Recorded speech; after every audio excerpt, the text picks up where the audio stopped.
All right, here we go. We've had 12 weeks, all of our odds provided by Fox Bet. We've had 12 weeks. We've had 9 winning weeks of 12. So that's the bottom line with Fox Bet. If you play along, you win money when I have a winning week. So 9 of 12 weeks, we've had a winning week, and here we go. That's a hot one. Let's blaze it up. Fire it up. It's Colin's Blazin' 5.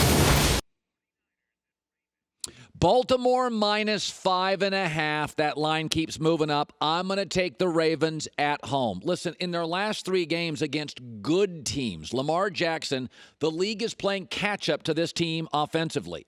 This is a little bit Cam a few years ago where the league didn't have an off season to quite figure them out, and they've gotten better. They're 5-0 against the spread. Forget winning. They're blowing good teams out. And San Francisco, as good as they are, has struggled against mobile quarterbacks. Russell Wilson beat him. Kyler Murray twice gave him trouble. Against the run, the Niners since week 8 are only 27th. I think this could get ugly. I think San Francisco will keep it close. The score will be deceiving. I'll take the Ravens to win 31-24. Maybe a late touchdown by the Niners. I think Baltimore controls most of this game and covers the spread. I hate laying big numbers, but I'm going to take Carolina minus 9.5. Veteran head coach, a lot of good players, and they still have an outside shot at a wild card. They are playing for something. Washington's playing for nothing. This is the worst offense I think I've seen in 5-6 years. They won last week, and Dwayne Haskins completed 44% of his throws. They're a mess. They're last in everything offensively. They've got nothing to play for. They allow a ton of sacks, and the Panthers are second in the league in sacks. Basically, Carolina's a little bit of a less ferocious version of San Francisco up front defensively. They get after you. Washington's in big trouble. They don't have anything to play for. I'll lay the points. Panthers win easily 33-20. Again, I'll bet a number here. I really like the Miami story. I think they're doing the best job tanking you can do. They play very hard. Even against Cleveland last week, they got down early, played their butts off. It was never really competitive, but there's no quit. I'm going to take Miami plus 9.5 against a traveling Philadelphia team. Philadelphia can't win at home. They're not going to win on the road convincingly. So it's a number. I'll take Miami plus 9.5. Philadelphia is a broken team, decimated by injuries, the mechanics and the footwork. If you go since week 7, they're near the bottom of everything offensively, Philadelphia. They're giving the ball away. So it's not only they're struggling, they're sloppy. The penalties, 20 giveaways this year.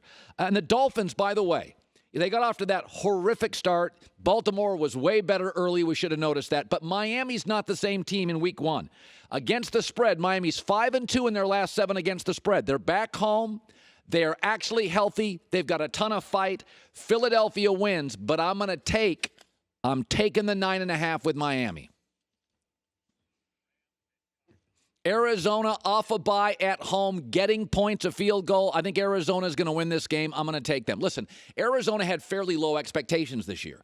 A quarterback, rookie, played 1 year in college, really 1 full year, a rookie head coach. So their locker room, despite their record, is very positive right now. Arizona's exceeding expectations. The Rams thought Super Bowl, and as of Monday night, they're done with that. That locker room is not good. So what are these teams playing for? Arizona, this is a good locker room, off a bye, getting healthy. After starting 3-0, the Rams are a 3-5 football team. And the Cardinals, since week 5, this is what I like about them. Since week 5, Kyler Murray is getting better every single week. Since week 5, he has 10 TDs, 1 pick, 100 passer rating, and their offensive line, which I hated coming into the season in Arizona, actually significantly now better than the Rams' offensive line, which I liked coming into the season. The O-line at Arizona is the difference. I think they win. I think they're off a bye. I think it's a better locker room today. 27-26 Cardinals. I'm going to take the 9.5. One of my rules, Joy, good teams with good players playing for something, after they get destroyed, it's my bounce back theory. Oakland still has a chance to make the playoffs, a good chance. Oakland's still a very good offense, and they were humiliated against the Jets. Okay, they're gonna button that puppy up. They're gonna give Kansas City everything they can handle this weekend. The Chiefs' defense has struggled in the last few weeks, and I get one of the better offensive lines. Give Gruden credit. They run the football. Their offensive line's better. And listen, Kansas City's gonna win this game. It's at home, but that Kansas City defense, I don't trust them. I just don't trust them. So I think the Raiders button it up. Go back to playing with the kind of spirit and efficiency they had for most of the year. The Chiefs win. I'll take the 9.5 points, 30-27 Kansas City. In an entertaining game, they'll bounce back. The Raiders are into Gruden. So here are my picks, folks.